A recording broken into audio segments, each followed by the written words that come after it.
ready to dive in. Let's talk about assertive communication, using this book, My Turn to Care. It's by Dr. Warwick Cooper, and it's got, well, I think some really useful advice for anyone dealing with the ups and downs of caregiving, especially, building healthier relationships. Because let's face it, sometimes caring for a loved one, it can be like walking on eggshells, right? This chapter 5, really got me thinking, because Dr. Cooper, he seems to believe that assertive communication, it's not just about like surviving these situations, it's about actually thriving. He really nails it on that point. Right. Yeah, it's not just about, saying whatever pops into your head, it's different. Dr. Cooper, he contrasts assertiveness with those other communication styles, like passive-aggressive or even passive-aggressive. And he makes a really strong case for why assertiveness is kind of the sweet spot, especially for caregivers, I think. And the best part is, he doesn't just tell us, he shows us. Remember those examples in the chapter? Mhm. Jordan, Sarah, Alex, and Chris. Oh, yeah, yeah. Each one is like a different communication style in action. And you really see how it affects their caregiving, their relationships, everything. Honestly, I was reading it and I was like, oh, wow, that's totally me. That's how I handle things sometimes. Mm. Have you ever found yourself kind of relating to a certain communication style, maybe without even realizing how it was impacting, your caregiving? All the time. I think we all fall into those habits, right? It's just so easy to default to what's familiar. But what I found really fascinating was how Dr. Cooper, he ties this whole idea of assertiveness back to, get this, biblical principles. Like he's saying it's not just some communication trick, it's a way of being, speaking the truth, but with love and respect. Wow, like that? He even uses those verses from Ephesians 4.15 and Proverbs 15.1, I think it is, to back it up. It's pretty powerful stuff. It really makes you think about assertive communication in a whole new light, not just as a technique, but as a way to like honor yourself and the person you're caring for at the same time. I mean, he had this one quote that just stopped me in my tracks. He said, most of us must learn how to be assertive. It's not something that comes naturally. And I don't know about you, but I always figured some people are just born assertive. Oh, absolutely. I used to think that too. Like it's just in their DNA. Right, like it's some kind of superpower or something. Exactly. But when he put it like that as a skill, something you can learn and practice and get better at, it just clicked for me. It's not about your personality. It's about having the right tools to navigate those tricky conversations that come up in caregiving, and to do it with confidence. And those tools, Dr. Cooper says, assertiveness, it comes with some pretty amazing benefits. Less stress, stronger relationships, more self-confidence. He even says it can lead to better care for our loved ones. It's true. Which I thought was mind-blowing. It's like taking care of ourselves emotionally. It actually equips us to take better care of others. Absolutely. He's not just talking about like barely keeping your head above water. It's about actually experiencing the joy of caregiving, the fulfillment without burning yourself out in the process. And one of the biggest benefits he talks about, which I think is so important, especially in caregiving, is the ability to set healthy boundaries. Boundaries. Yeah. Yes, that's huge. And it's something that a lot of people, especially caregivers, struggle with, right? Oh, because right. there's this idea that you have to be selfless all the time, put everyone else's needs first. Right. Like you're not allowed to have needs of your own. Exactly. But Dr. Cooper, he makes this really interesting point. He says, setting boundaries, it's not selfish. It's actually essential, It is. both for the caregiver and the person they're caring for. He actually compares it to like a car engine. If you never give it a break, never change the oil or anything, it's going to overheat and eventually break down. It's the same with us, We need those boundaries to recharge, prevent resentment, and to be the best caregivers we can be. So how do we actually learn to set those boundaries? Yeah. And what does that look like in those everyday caregiving moments? Well, we're going to dive into Dr. Cooper's practical tips for developing assertiveness right after the break, so don't go anywhere. So we're back and ready to dig into those practical tips from Dr. Cooper for, well, actually becoming more assertive, especially when it comes to those boundaries we were talking about. Right, because it can feel kind of overwhelming, Like where do you even start? Totally. But Dr. Cooper, he actually breaks it down into these manageable steps. One of the things he talks about that really clicked for me, it's the power of I statements. And I know it sounds so basic, but he says it can totally change how we communicate our needs. You're not attacking the other person. You're just explaining how you feel. Yeah, it's like that expression, you catch more flies with honey. Exactly. I statements, they're the honey. It's about saying, hey, this is my experience, instead of, you're doing this wrong. Right. Like instead of saying you're always late picking me up, it's, I feel frustrated when I'm left waiting. Exactly. It takes the blame out of it, And Dr. Cooper, he gives these great examples in the book. Like, instead of, you never listen to me, try, I feel ignored when I'm interrupted. Or like, instead of you're being so demanding, you could say, I'm feeling overwhelmed with everything on my plate right now. It's such a subtle shift, but it makes a world of difference. Right. And it's not just about those I statements. Dr. Cooper, he has this whole treasure chest of practical advice. One that I thought was really important, especially for caregivers, is learning to say no. Oh, yeah, it's a big one. Because it's so easy to fall into that trap of always saying yes, putting everyone else's needs first. It's like that word no, it just disappears from your vocabulary. Right.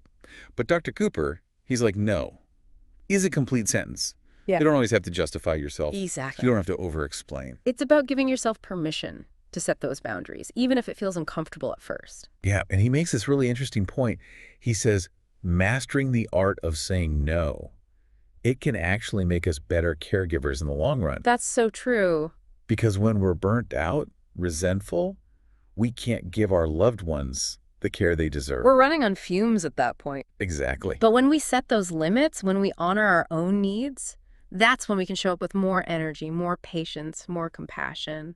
It's like that oxygen mask on the airplane, Yes. You have to put your own mask on first before you can help others. Exactly. And that's what's so great about Dr. Cooper's approach, He doesn't shy away from the hard stuff either. Oh, no, he does not. He has this whole section on dealing with manipulative people, which I think is something a lot of caregivers have to deal with at some point. Oh, absolutely. And it's like he's giving us this radar to recognize those tactics that people use, Guilt trips, playing the victim, even gaslighting. It's like he's arming us with a BS detector so we can protect ourselves and set those boundaries. And he doesn't just, list out the tactics. He gives you actual strategies for how to deal with those situations assertively. Yeah. Which is so helpful because it's one thing to say set boundaries.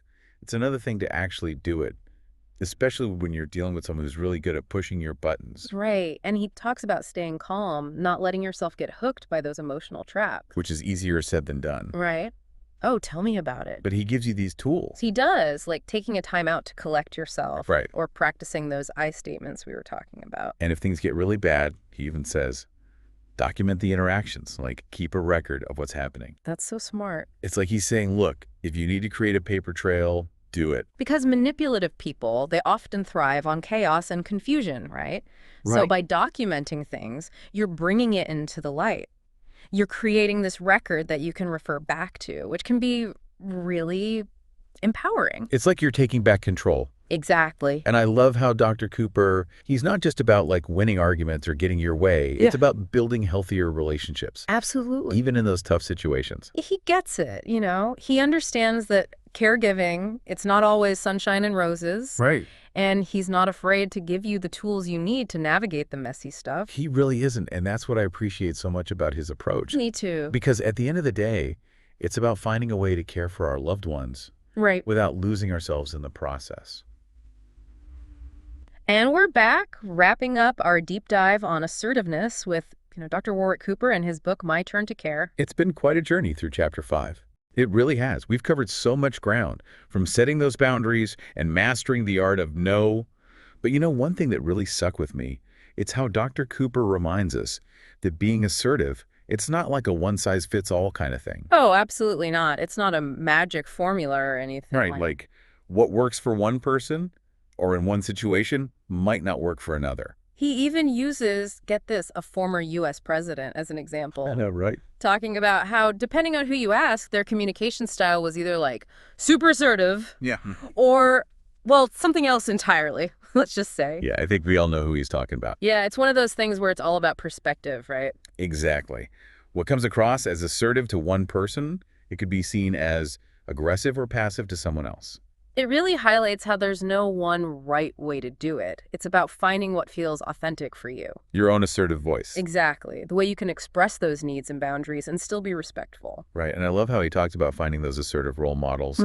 Oh, yeah, that's so key. Because when you actually see someone else doing it, like advocating for themselves confidently and respectfully, it gives you permission to do it too. It's like they're showing you, hey, this is possible. You can do this too. Right. And sometimes that's all you need is to see it in action, to believe it for yourself. Absolutely. And Dr. Cooper, he even suggests, like, really paying attention to people you admire.